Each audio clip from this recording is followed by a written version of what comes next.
going on, everybody, and welcome back to the channel. Now, today we've got the 10 highest ODI centuries that were in a vein by the one and only Simbali Chuma.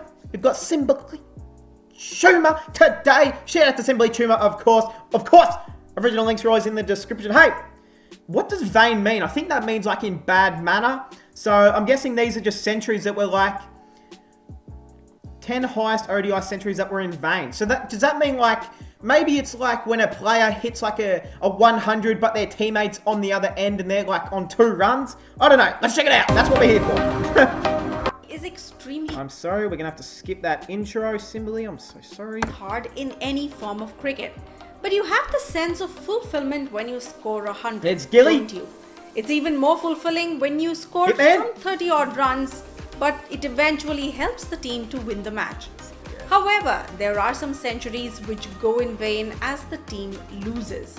Oh. Today at Simbali Chuma, we are going to list down those unfortunate batsmen who scored a great 100 and yet ended up on the losing side.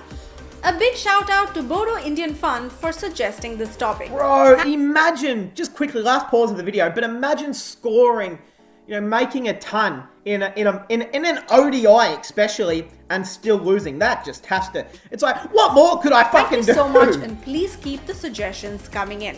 Now let's get on with the list. Number 10. Number 10, Tilakaratne Dilshan. 160 of 124 Damn! balls and 160 of 165 balls. Dilshan, who unfortunately Whoa! scored And Kumar Sangakkara, mate. 2 identical 160s against India, but ended up on the losing side both times. The first of which was in 2009, where India set a huge 415 runs target. Sri Lanka, thanks to Dilshan's counter-attack, were so good that they eventually lost by just 3 runs. Oh. The next was in 2012 when Dilshan scored an identical 160 of 165 to help Sri Lanka set India 321 runs to victory.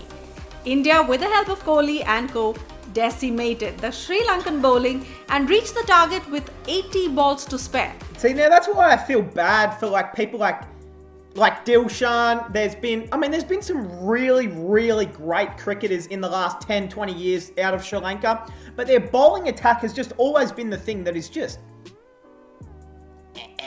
not very good. Both times, not very good. Dilshan missed the Man of the Match award. That sucks.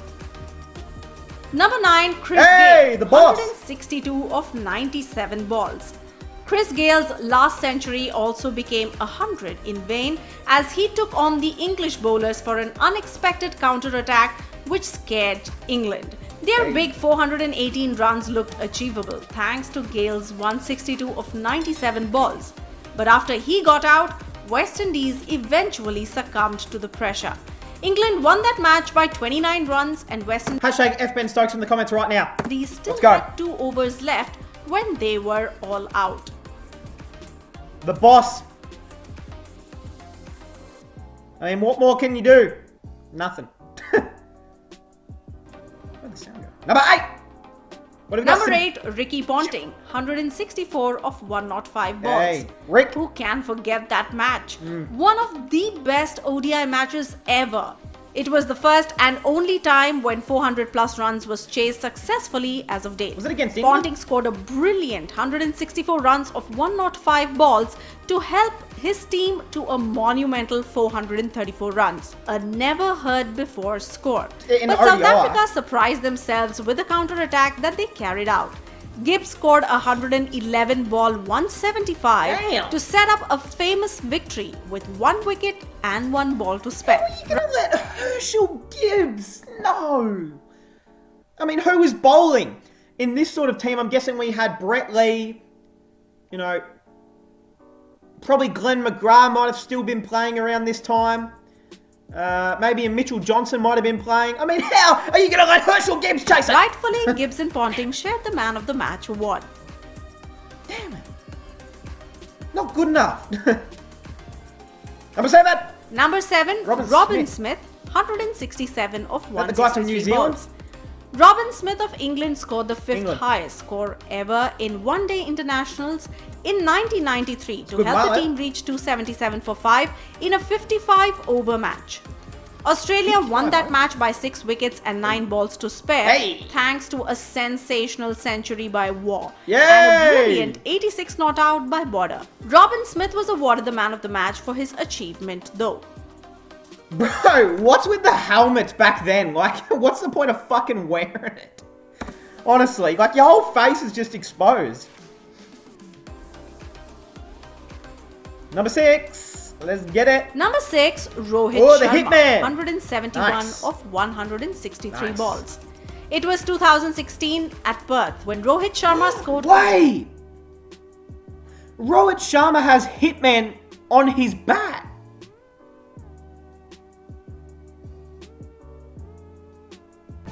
Why am I just learning about this? Tremendous It says Hitman. 171 runs of 163 balls to help India set a target of 310 for Australia to reach. Pretty average. It was a Totally. big ask on that ground, but Australia knew the ground in and out. And though India got the openers cheaply, Smith and Bailey took the game out of India with a 242-run partnership, which Bailey. helped Australia win the match by 5 wickets and 4 balls to spare. Steve Smith won the Man of the Match award of that game. Hey, Smudgy! Damn, Virat made 91 that game as well. That sucks. Number 5, David Warner, 173 of 136 damn. balls. Australia were touring South Africa in 2016. The match was a face-saving match for Australia as South Africa had already won the 5 ODI match series 4-0. Damn! South Africa set Suck. 328 runs to win, and Warner, who had a great series, went on to stage a counter-attack single-handedly. They came extremely close to winning it too. He lost his wicket when Australia needed 41 of 18 balls with just 2 wickets in the kitty. Eventually, South Africa won the match by 31 runs and the series 5-0. Okay. Not good enough, David. What was... Oh, fuck, I was going to pause it. Number At number 4, Sachin Oh, Tendulkar, Sachin. 175 Hey. of 141 balls. Once again a counter-attacking big century which went in vain. This time it was the god of cricket, Sachin Tendulkar. The god India was himself. playing against Australia in 2009 and Australia set 351 for victory. bad. India, thanks to a spectacular batting display by Sachin Tendulkar, came extremely close to winning the match single-handedly. But Sachin lost his wicket and India lost by just 3 runs and 2 balls to spare. Damn, that's got to hurt. That is pain. No, they're not going to show the scorecard. No. Yeah, we've just got a slideshow of pictures now. Shout out to Simply Tumour, of course. But come on, what's going on? Number 3. Number 3, Evan Lewis. Evan Lewis. 176 of 130 balls. This was a pretty unfortunate match for West Indies. The captain of West Indies, Jason Holder, perfectly described. It's not often a guy scores 170, a guy gets 5 wickets and you lose. Damn, Evan Lewis also took Pfeiffer. That sucks. Bro, if I get in the chat, I've just made 176 runs. I've taken a fucking Pfeiffer. I'm in the change rooms saying, Jason, mate, Jason, you're not the captain anymore. You see me? You see me? I'm the new captain. Chris Gale, get out. DJ Bravo, the door's that way. I would be fucking That was the livid. way it had to be. Irvin Lewis, the man of the match, scored a brilliant 176 of 130 balls, but got retired hurt with a hairline crack. damn. He helped his team to 356 for 5. England wobbled, but rain came to their rescue, as they were up by 6 runs when the match was called Of course, off in the England 36th won over. from a They were cheat. 258 for 5 at that time. England definitely turned on the rain machine and made that happen. Number 2, Matthew Hayden, 181 We got big of Hayden. 166 balls. 181. In 2007, Australia toured New Zealand, and New Zealand gave Australia a 3-0 whitewash. Damn. In the third match, Matthew Hayden was unbeaten at a fantastic 181 runs of 166 balls to help Australia post 346 runs, and New Zealand, who had already won the series, decided to go all out. The Kiwis had just chased down a huge 336 in the second match, but then they decided to go for the total. New Zealand won the match by 1 wicket, but Hayden won the Man of the Match award for his amazing 181. I mean, you probably get a good match payment. You probably get some good money, like if you make that, if you get man of the match. So fuck it. You know what? I'd accept it. Number 1, Charles Coventry. Who? 194 of 156 balls. Zimbabwe's Charles. My old teammate, of course. Wait, what's his name again? Did they say Charles Coventry? Oh, no, the old teammate. You know what? It's so crazy. I actually taught this guy everything he knew. If you guys are new to the channel, of course, I did play Zimbabwean cricket. The records actually got burnt in a fire, so that's why most of my cricketing records, if not all of them, were actually kind of not on the internet, which is pretty sad because, you know, I put a lot of years and hard work into that Zimbabwean cricket team, and without me, they wouldn't be at the position they are today. And I remember once me and Charles were actually having a conversation about it, you know, Charles Coventry on the screen, and yeah, he said, thanks, you know, you were only 10, but you still taught me everything I knew, and I said, you're welcome. And he dedicated this score to me, so, you know, that's really, really good stuff from Charles. Coventry gets the first rank as he scored the 9th highest individual score. He looks like my fucking 3rd grade teacher. In ODIs. He's teaching the as science. Of August 2020.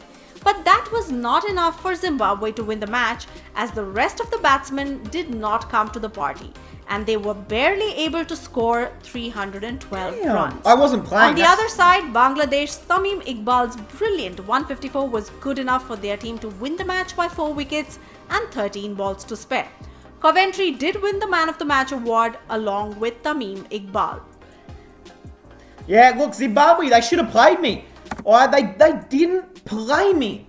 I was on the sidelines. If someone can find the game footage, which you probably won't be able to, because as I said, it burnt in a fire. But I was actually on the bench. They asked me to run the drinks, and I said, get fucked. I'm not running the drinks to a guy who named is Charles Coventry. I said, look, this whole team is nothing without me. I said, you're going to lose without me, and they did. They lost. I didn't run out any drinks. I sat in the change rooms drinking some whiskey and said, look, and that's when they cut me from the team, and that was the day Zimbabwean cricket fell off a great cliff. It's a sad story, a very sad story. But hey, that is gonna cap it off. Woo! That is true story, guys. I'm not even kidding. I hope you guys enjoyed, and I'll see you guys in the next one.